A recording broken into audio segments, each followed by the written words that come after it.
Audiobuku.com mempersembahkan Kisah Qorun yang Durhaka.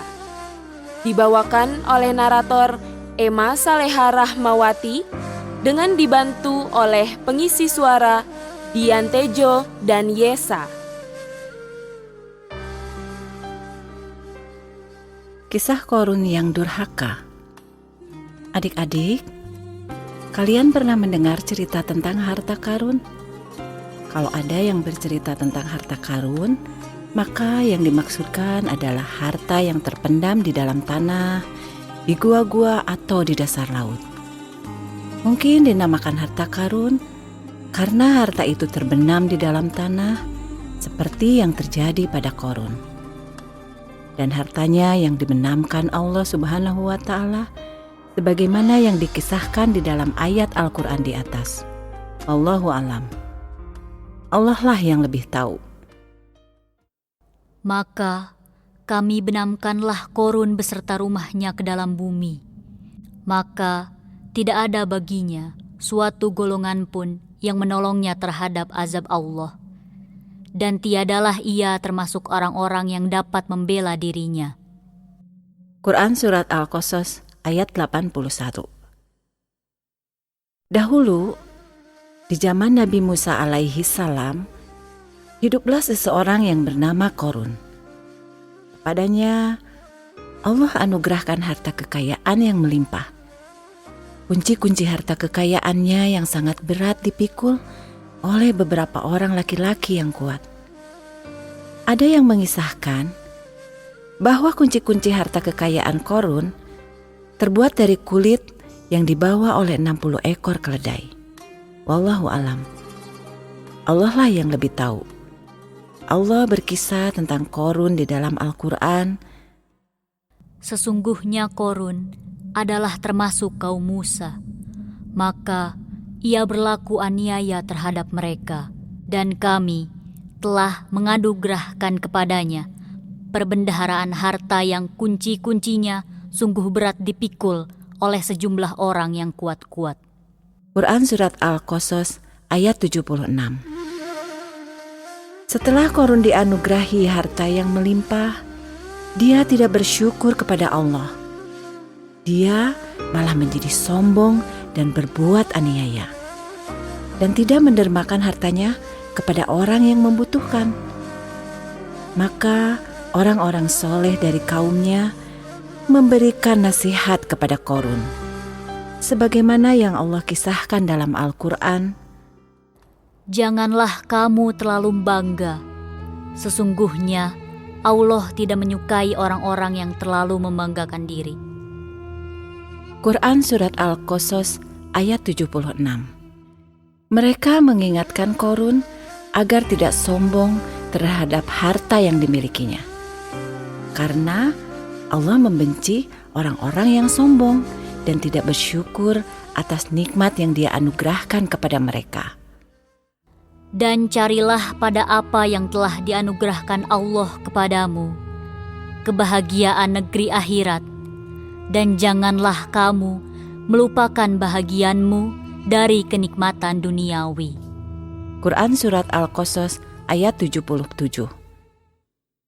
Mereka menasihatkan Qorun untuk berbuat ketaatan dengan nikmat harta yang Allah berikan dan mendekatkan diri kepada Allah dengan melakukan amal-amal soleh yang akan mendatangkan pahala baik di dunia maupun di akhirat. Dan berbuat baiklah kepada orang lain, sebagaimana Allah telah berbuat baik kepadamu. Dan janganlah kamu berbuat kerusakan di muka bumi.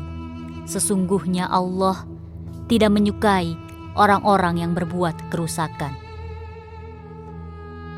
Quran Surat Al-Qasas ayat 77. Qorun dinasehatkan untuk berbuat baik kepada makhluk Allah lainnya, sebagaimana Allah telah berbuat baik kepadanya, dan tidak berbuat kerusakan di muka bumi.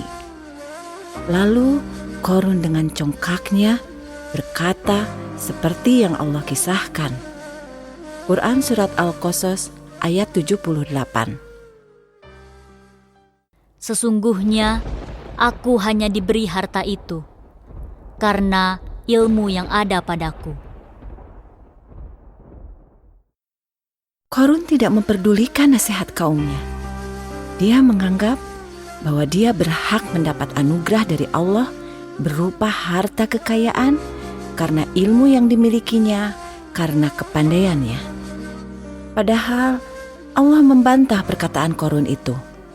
Allah berfirman, Dan apakah ia tidak mengetahui bahwasanya Allah sungguh telah membinasakan umat-umat sebelumnya yang lebih kuat daripadanya dan lebih banyak mengumpulkan harta?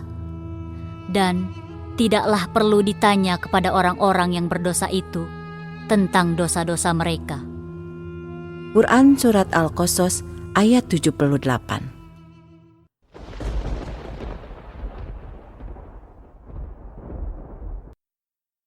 Ya, Allah telah membinasakan orang-orang terdahulu yang lebih banyak hartanya daripada Korun. Tetapi Korun tidak mengambil pelajaran dari kisah orang-orang terdahulu yang Allah binasakan karena kesombongannya. Malah berbuat kesombongan dan aniaya seperti mereka. Maka keluarlah Korun kepada kaumnya dengan kemegahannya.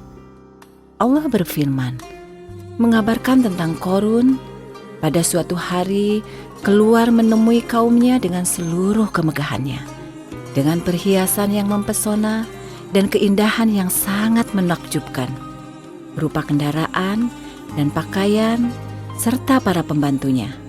Lalu orang-orang yang menginginkan harta dan kesenangan dunia seperti Korun berkata, Moga-moga kiranya kita mempunyai seperti apa yang telah diberikan kepada Korun. Sesungguhnya ia benar-benar mempunyai keberuntungan yang besar. Quran Surat Al-Qasas ayat 79. Ketika orang-orang yang berilmu mendengarkan perkataan mereka, dia berkata kepada mereka, Kecelakaan yang besarlah bagimu. Pahala Allah adalah lebih baik bagi orang-orang yang beriman dan beramal soleh. Dan tidak diperoleh pahala itu kecuali oleh orang-orang yang sabar. Quran Surat Al-Qasas ayat 80. Adik-adik, tahukah kalian bagaimana akhir kehidupan si Korun yang sombong itu?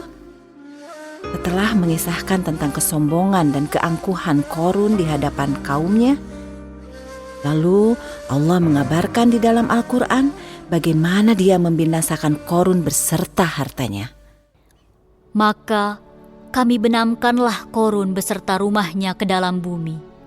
Maka tidak ada baginya suatu golongan pun yang menolongnya terhadap azab Allah. Dan tiadalah ia termasuk orang-orang yang dapat membela dirinya. Quran Surat Al-Qasas ayat 81. Tidak ada yang dapat menolong Korun.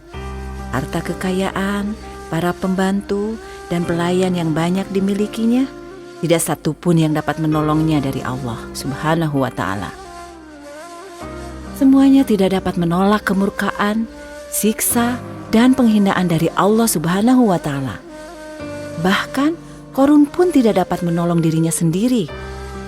Melihat azab Allah yang ditimpahkan kepada Korun, maka orang-orang dari kaumnya yang dulunya menginginkan kedudukan seperti Korun pun berkata, Benarlah Allah melapangkan rezeki bagi siapa yang Dia kehendaki dari hamba-hambanya dan menyempitkannya.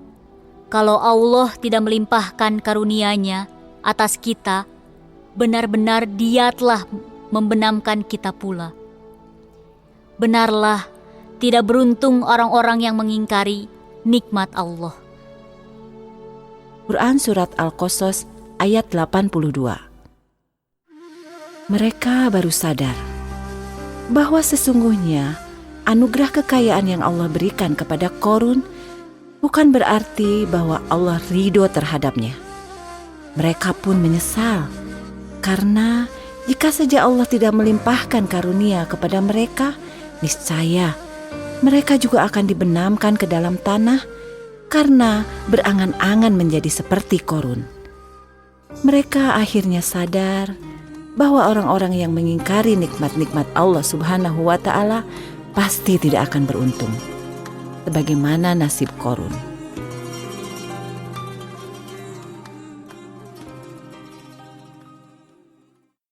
Nah, adik-adik, Allah mengabarkan kisah ini di dalam Al-Quran agar kita mengambil pelajaran dari Qorun. Kita harus selalu mensyukuri segala nikmat yang Allah berikan dan tidak boleh sombong karenanya. Jika kita diberikan kelebihan harta kekayaan, kita tidak boleh pamer dan membanggakannya kepada teman-teman kita. Bahkan, seorang muslim yang baik akan menolong saudara-saudaranya yang kurang beruntung, seperti dirinya dengan bersedekah kepada orang-orang miskin. Jika kita diberi kepandaian, maka kita pun tidak boleh berbangga dan memandang remeh teman yang lain. Tetapi menggunakan kepandaian itu untuk hal-hal yang bermanfaat dan membantu teman-teman yang kesulitan dalam memahami pelajaran.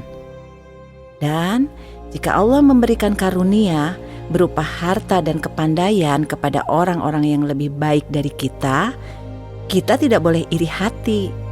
Itu tidak berarti Allah lebih sayang pada mereka.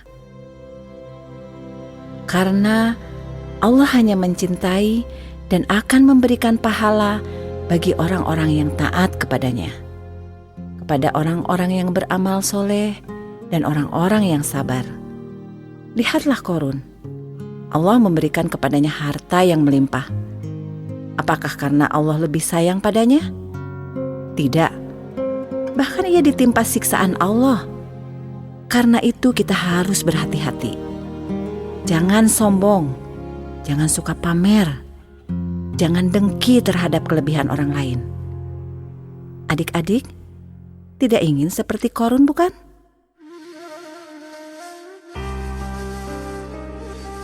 Demikianlah cerita kisah Qorun yang durhaka.